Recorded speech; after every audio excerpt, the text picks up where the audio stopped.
बिस्मिल्लाहिर्रहमानिर्रहीम। अस्सलाम वालेकुम। जैकब न्यूज़ सां मां आहियां आबिद अली मंगरियो। पेश आहिनि हिन वक्त जूं हेडलाइंस। जैकबाबाद जे इलाइक़े दिलमुराद में पुराने ज़मीनी तकरार तां हथियारबंदनि जी फायरिंग में पीरसन क़तल, हिकु ॼणो ज़ख़्मी। दिलमुराद थाणे जी हद ॻोठ रसूल बख्श कटोहर में पुराने ज़मीनी तकरार तां कटोहर बिरादरी जे मोटरसाइकिल सवार हथियारबंदनि हमलो करे होटल ते वेठल 55 वरियनि जे अमानुल्लाह कटोहर खे क़तल करे छॾियो, जॾहिं त गुल मोहम्मद कटोहर ज़ख़्मी थी पियो। पुलिस मूजिबि कटोहर बिरादरी जी ॿिनि धुरनि में पुराने ज़मीनी तकरार तां वाक़ियो पेश आयो आहे। वधीक जांच हलंदड़ आहे। पंगरियो भरिसां नौजवान घरू अणबणत तां फाहो खाई आपघात करे छॾियो। ॻोठ दोस्त मोहम्मद जरवार वासी 25 वरियनि जे नौजवान अफ़ज़ल जरवार घरू नाचाकी तां निम जे वण में फाहो खाई आपघात करे छॾियो।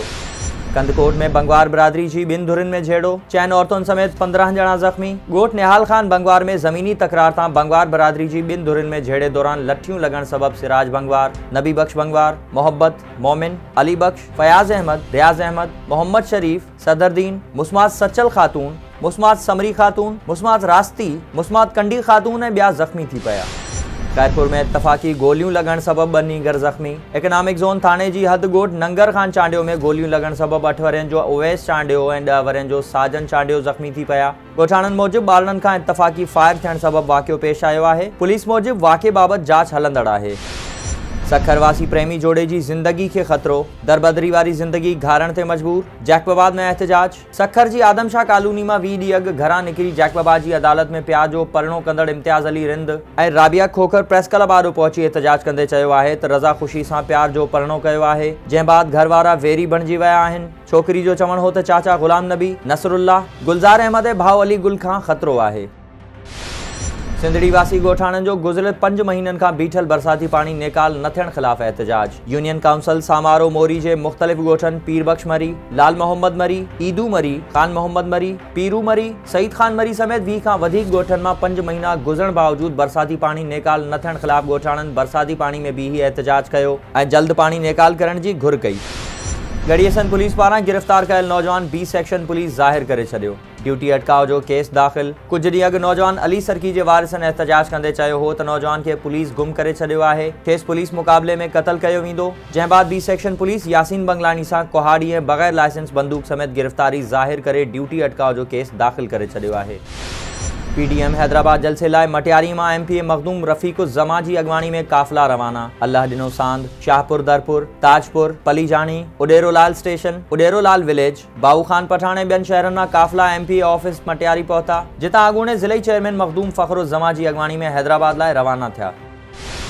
पीपल्स पार्टी बलूचिस्तान जे सदर हाजी अली मदद जतक चयो आहे त सेनेट इलेक्शन खां पोइ दमादम मस्त कलंदर थींदो। पीडीएम मौजूदा हुकूमत खे घर भीड़ो करे पोइ सुख जो साह खणंदी। 26 मार्च ते लॉन्ग मार्च थींदो। हुकुमराननि अवाम खे महांगाई जी दलदल में फासाए छॾियो आहे। माण्हुनि खे बेरोज़गार करे उन्हनि खां वात जो गिरह बि खसियो वियो आहे। अहिड़े ख़्यालनि जो इज़हार हुन डेरा अल्लाह यार में माशाअल्लाह पेट्रोल पंप जे इफ़्तिताह जे मौक़े ते सहाफ़ियुनि सां ॻाल्हाईंदे कयो। इन मौक़े ते पीपल्स पार्टी डेरा अल्लाह यार जो सदर मीर कैसर खान चांडियो, जुल्फ़कार अली खोसो, मेवा खान खोसो, लियाकत खान खोसो ऐं ॿिया अॻवान पिण मौजूद हुआ।